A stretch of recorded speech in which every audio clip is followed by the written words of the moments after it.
got a whiteboard that I'm sharing that was in one of the videos that I uploaded 2 days ago, just to show you how to simplify when we have a monomial divided by a monomial.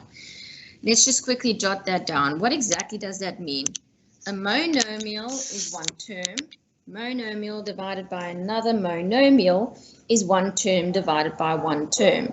So today we are going to venture a little bit into dealing with our binomials and trinomials. So these that I wrote here just explain nicely what to do when we have a monomial divided by a monomial with regards to one term divided by one term. So the nice thing about having one term is that we are allowed to simplify. We may cross cancel, well, not cross, but we may cancel in order to simplify the numerator and denominator using factors that are present in the numerator and simplifying it equally in the numerator as we do in the denominator. And we then see that we are able to do things like cancelling, like that. But obviously in maths, we have many rules and many things that might confuse us. And now, when we look at exercise 10 in our Mind Action series, we see that we don't just have monomials anymore. We might have a monomial in the denominator, but we have a binomial. Binomial means two terms, like a bicycle has two wheels, and a tricycle has three wheels. A trinomial will have three terms. So just to show you my trinomial that I see right now would be this one here, number L. And let's look at a binomial. We see many binomials. 3x plus 6 is a binomial, 4a plus 12. But when we have 3x plus 6 over 3, we want to cancel. We want to go, oh, there's a 3. Let me cross it out with that 3. We are not allowed to do that. That is a big mistake in maths. We are not allowed to do this because we are only allowed to perform this technique when we have one term over one term. We are not allowed to do it when we have binomials and trinomials. So what do we do then? What is the cue for our brain to know what to do in this case? We must separate. We must separate them. We must be able to separate them into one fraction plus or minus the next fraction. And that is what's going to help us. So we break them apart as if we had a fraction from the beginning. If we recap what we did in primary school, we said 5 over 7 plus 3 over 7 gives us 5 plus 3 over 7. But now we take this that we've been given, we add letters, variables, and we call it algebraic expressions, and then we're not allowed to cancel, but we must treat our expression like this. We must separate it again. So we work our way back to find our original two terms. Let me use number A as an example. We have 3x plus 6 in our numerator over 3, which is in the denominator. Let's separate them. Before we even think about cancelling or simplifying, just separate them. 3x over 3 plus, because there's a plus there. This is a positive 3, so no change in signs, over 3. Right, now I can go ahead and now I can say 3 divided by 3. Great, that's going to be 1. But what did I say about knowing where to leave your numerator or denominator? Make a clear distinction between where your numerator would be, where your denominator would be. And as you cancel, you say 3 divided by 3 is 1. Put your little placeholder there to help you. What you did at the bottom, you need to do at the top. 3 divided by 3 is 1. Put your little placeholder down. But what do you have left in the numerator is x. Let's do it here for 6 over 3. 3 divided by 3 is also 1. 6 divided by 3 is 2. Or if you were fine with saying 2 from the beginning, that's great. But as long as we know this is x over 1 plus 2 over 1, it does not become 2x. It remains as x plus 2. These are different terms, so we can't add them. Great. Now let's look at number B. Number B states 4a plus 12 over 4. Let's do what we've now really trained the brain to do, and that's immediately to separate the terms. Don't cancel. First separate. 4a over 4 plus 12 over 4. How can I simplify this? My answer, I need to check what do I have left in my numerator and denominator. 4 divided by 4 is 1. 4 divided by 4 is 1. A remains. I don't have anything to cancel that A with. 4 divided by 4 is 1. 12 divided by that very 4 is 3. Right, I don't have to worry about anything in the denominator right now. Therefore, my answer, A plus 3. And I leave it. It's not 3A. The only time that we are allowed to blend things is when we have multiplication, and that would be 3 times A becomes 3A. In this case, we need to be sensitive towards the positive and negative sign that is the operations to separate terms. Let me do a slightly more complicated one. Let's look at H. So H is given as 25d to the power of 4 plus 20 d to the power of 3 over 5d to the power of 4. Okay, now separate. Don't even think about cancelling anything just yet. Let's separate it. 25d to the power of 4 over 5d to the power of 4. I keep my plus. 20d to the power of 3 over 5d to the power of 4. And now I go back to what I've been doing in my previous exercises. I want to remember the laws of fractions with my exponents. So the laws of a to the power of m divided by a to the power of n. If m is my greater power, then a to the power of m minus n would leave me with that base in the numerator. So we always check where is the higher power. That will allow me to see where my base would be left.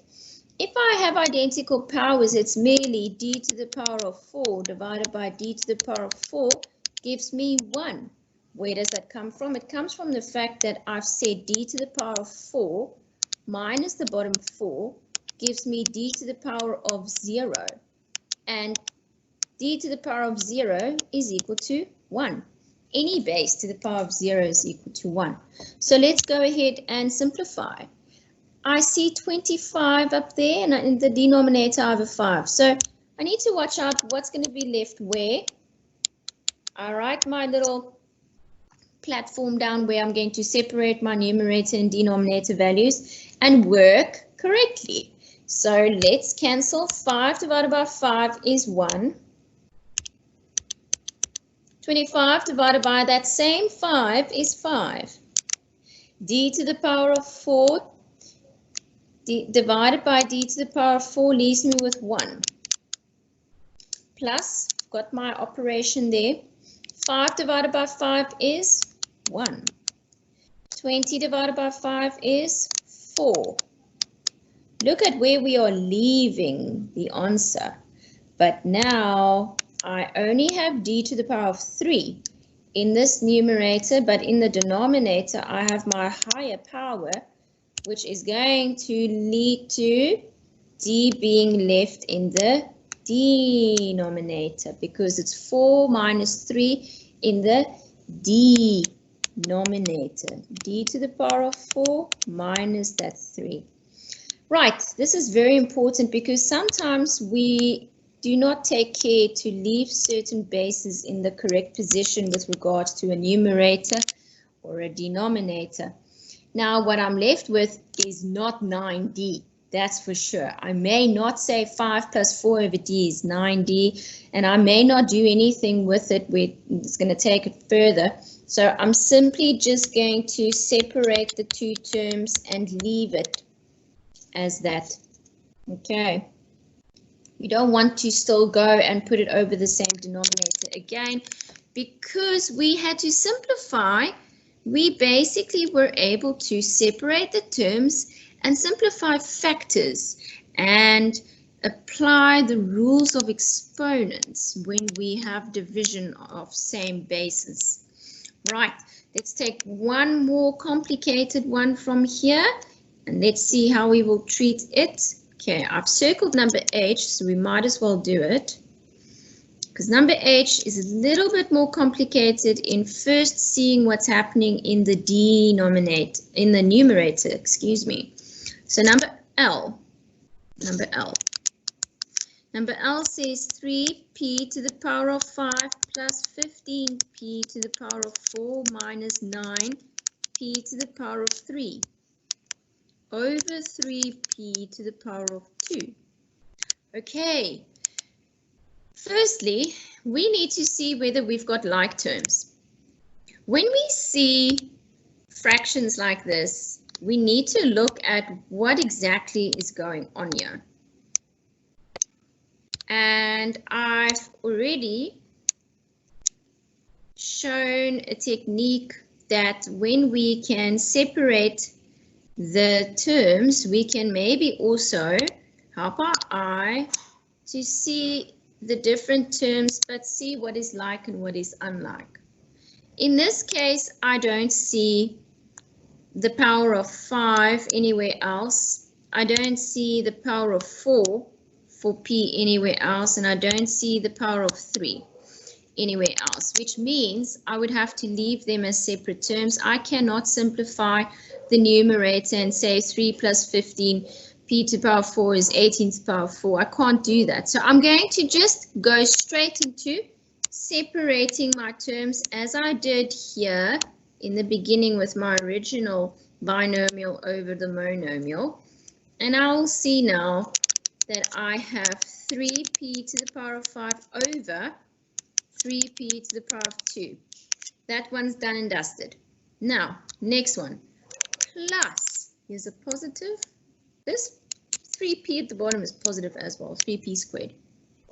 Plus 15p to the power of 4 over 3p to the power of 2. But what's happening here? Here's a minus 9p to the power of 3. And what happens when I say a minus divided by a plus? I get a minus. So I'm going to encourage you to take that step right there from the beginning, sort the sign out, put that minus down, and write your 9p to the power of 3 divided by p, 3p to the power of 2 as your next term. Now your signs are sorted out. You don't have to still worry about it. But we can't write signs next to signs. We need to sort it out and write the product or the quotient. And minus divided by a positive. A negative divided by a positive leaves me with a negative.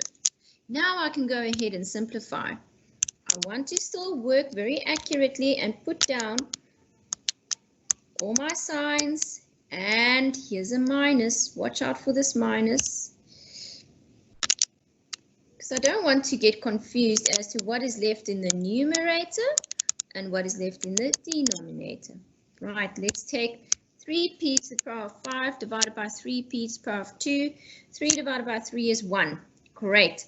But if I say p to the power of 5, I see the power of 5 is a higher power. Therefore, p to the power of 2 will go to p to the power of 5 minus 2, which leaves me with p to the power of 3. And that 3 divided by 3 just gave me a 1. That's just a placeholder. It's just to keep my brain in sync with where's my numerator and denominator. Now the next one, we have 15p to the power of 4 divided by 3p to the power of 2. And I'm going to say, okay, 3 divided by 3 is 1. Okay, there's my little placeholder. 15 divided by 3 is 5 in the numerator. And now let's check again.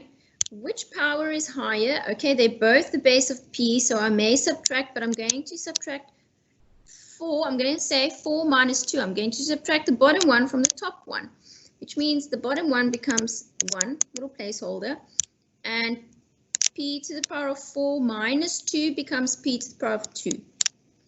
Right. I've written my sign down. I don't have to still stress about that negative there. Let me just simplify. 3 divided by 3 is 1. There's my little placeholder. 9 divided by 3 is 3. Let me look at my powers. I've got p to the power of 3 and then p to the power of 2, which means I'll have p to the power of 1 left there. There's my little placeholder. Now I can go ahead. Over 1, over 1, over 1. Nothing in the denominator worries me here. And let me see. I can simplify it with purely leaving p to the power of 3 plus 5, p to the power of 2 minus 3p. And watch out, don't add these together because they are not like terms. So we are visiting this concept so many times, and we actually can then see we have a trinomial left. Trinomial because it is 3 terms, and each variable, in each case the variable carries a different power, and that is why it's not like terms.